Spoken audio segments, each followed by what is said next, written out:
Saudara, Rumah Sakit Polri Kramat Jati, Jakarta Timur menerima 2 kantong jenazah yang diduga milik Alvaro.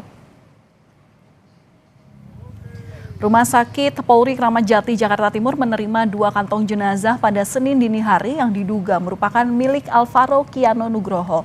Tim forensik Rumah Sakit Polri masih melakukan pengambilan data antemortem untuk keperluan identifikasi.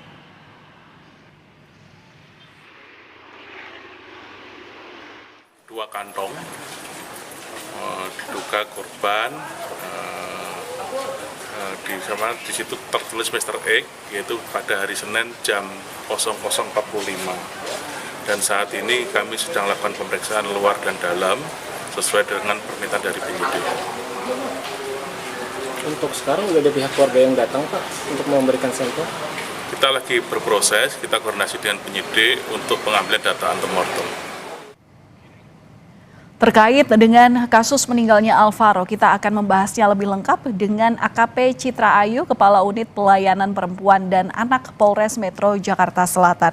Selamat malam, Bu Citra. Apa kabar? Selamat malam, Mbak Valen. Terima kasih atas waktunya. Sebelumnya kami, jajaran Satreskrim Polres Jakarta Selatan, mengucapkan turut berduka cita yang mendalam terhadap keluarga almarhum. Semoga senantiasa diberikan kekuatan dan juga ketambahan. Amin. Doa yang sama dari redaksi Kompas TV dan juga seluruh masyarakat Indonesia untuk keluarga Alvaro. Bu Citra, ini bisa diceritakan kronologi kasusnya sampai akhirnya Alvaro ditemukan 8 bulan kemudian. Kenapa ini seolah membutuhkan waktu lama untuk menemukan Alvaro? Baik, jadi berangkat dari hilangnya anak korban AKN ini pada tanggal 6 Maret 2025, di mana awalnya korban ini berangkat menuju masjid, kemudian tidak kembali ke rumah. Berawal dari situ, kakek korban dengan inisial T membuat laporan terkait hilangnya korban AKN ini pada tanggal 7 Maret 2025. Dan tentunya dari laporan tersebut, anggota melakukan penelusuran TKP hilangnya korban dan juga mengumpulkan informasi dari saksi-saksi yang mengetahui ataupun memiliki keterkaitan dengan korban. Sampai kemudian pada akhirnya pada Jumat 21 November kemarin kami berhasil mengamankan pelaku penculikan terhadap korban, di mana pelaku ini merupakan bapak tiri dari korban. Oke, dalam prosesnya ini sampai 8 bulan untuk menemukan anak hilang, ini apa kendalanya, Bu Citra? Ini lama sekali loh. Baik, tentunya kami dalam 8 bulan ini dari menerima laporan kakeknya Alvaro pada 7 Maret, kami melakukan penyelidikan, kemudian kami juga melakukan pendalaman terkait saksi-saksi, informasi yang diberikan oleh saksi-saksi yang tentunya tidak sedikit, Mbak Valen ya. Kemudian kami selain itu kami memang mencari informasi yang ada keterkaitannya dengan korban ini, baik itu keluarga yang di Batam, kemudian di Sukabumi, kemudian kami juga melakukan pendalaman ke Cipinang dan juga terakhir ke Bogor. Hingga akhirnya dari semua informasi-informasi yang mungkin luas, banyak, masif ya, kami lakukan pengerucutan hingga pada waktunya kemarin ya, tanggal 21 November ini, kami melakukan pengamanan terhadap pelaku dan tentunya kita mengumpulkan dulu bukti-bukti, alat bukti yang cukup sehingga kita dapat mengamankan pelaku yang diduga melakukan penculikan terhadap korban ini. Oke, Bu Citra, tadi juga yang menarik dalam konferensi pers disampaikan bahwa untuk kemudian menemukan Alvaro ini ada peran dari tersangka yang seolah mengelabui polisi untuk kemudian melapor ke Polsek, untuk kemudian memberikan keterangan-keterangan pasti sampai akhirnya ternyata ditemukan bahwa dirinya ini adalah tersangka atau alias ayah sambungnya begitu. Nah, ini bagaimana tersangka kemudian dapat ditangkap hingga jejak kriminalnya terendus polisi?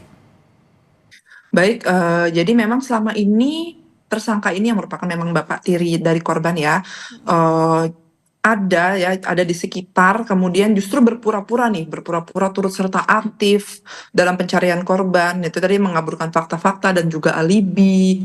Bahkan menurut informasi yang kami dapatkan bahwa tersangka ini turut aktif menyebarkan brosur-brosur terkait hilangnya korban. Kemudian mengapa akhirnya kami melakukan pengerucutan terhadap terduga pelaku ini, kita duga pelaku, kemudian kita amankan dan kita naikkan status menjadi tersangka, tentunya ada peran serta dari keterangan saksi-saksi dan juga ada saksi kunci kami juga. Kemudian adanya juga kita penelusuran terhadap bukti-bukti digital, ya, di mana setelah kita kumpulkan alat bukti yang kuat, alat bukti yang cukup, barulah kita bisa menentukan dan meringkus. Apa itu keterangan, apa Bu Citra, keterangan yang didapat oleh polisi sehingga akhirnya jejak kriminalnya dari ayah tirinya ini terendus? Baik, jadi memang ada saksi kunci yang menyampaikan kepada kami bahwa ada keterkaitan dari bapak tirinya. Jadi kan memang sebenarnya bapak tirinya ini kan mendampingi saksi kakek T, kakeknya korban, untuk melaporkan ke kepolisian, kemudian turut serta aktif. Jadi memang sebenarnya dari awal sempat kita juga, ya, semua kita curigai, ya, semua kita curigai, termasuk si tersangka ini. Ada dugaan bahwa ayah tiri ini memiliki motif dendam begitu yang akhirnya membuat bahwa kriminalitas ini terjadi. Saya konfirmasi pada Anda. Baik, jadi memang setelah kita lakukan pendalaman terkait itu tadi ya, pendalaman terkait bukti digital, akhirnya kita bisa menemukan nih dari history chat tersangka kepada nomor-nomor tertentu, di mana dia masih mengatakan bahwa memang tersangka ini dendam, kesal, dan ingin balas dendam terkait dengan adanya dugaan atau temuan yang dia temukan terkait dugaan perselingkuhan yang dilakukan oleh ibu korban ataupun istrinya. Oke. Bu Citra, terakhir singkat saja, kapan jenazah Alvaro bisa diserahkan ke pihak keluarga? Untuk saat ini memang temuan tulang yang kita temukan kemarin itu memang tadi sudah disampaikan juga kepada dokter, itu kan memang mengarah kepada terduga korban. Tapi kan memang untuk pastinya kami perlu ahli dokter perlu melakukan pengecekan data antemortem, lalu akan dilakukan juga tes DNA, yang tentunya dalam segera mungkin apabila data-data tersebut sudah cukup, sudah dapat dikumpulkan, tentunya kami akan segera menyerahkan kembali agar tentunya korban AKN ini dapat dimakamkan dengan layak. Oke, berarti seluruh pemeriksaan identifikasi termasuk juga antemortem yang diambil kepada pihak keluarga, tes DNA begitu sudah dilakukan oleh RS Polri ya, Bu? Siap, jadi kita memang juga dari sampel tulang itu, kemudian kan kita juga menunggu kepulangan dari ibunda dari AKN ini sebagai sampel pembandingnya. Nanti apabila mungkin sudah cukup, nanti kita segera mungkin kita pasti akan kembalikan kepada keluarga. Oke, berarti sampel pembanding daripada ibu kandung saat ini masih ditunggu dan nantinya akan diperiksa juga oleh Rumah Sakit Polri. Baik, terima kasih sudah berbagi informasi bersama kami di Kompas Malam Kompas TV, Kepala Unit Pelayanan Perempuan dan Anak Polres Metro Jakarta Selatan, AKP Citra Ayu. Salam sehat selalu, Bu Citra. Terima kasih. Baik, terima kasih.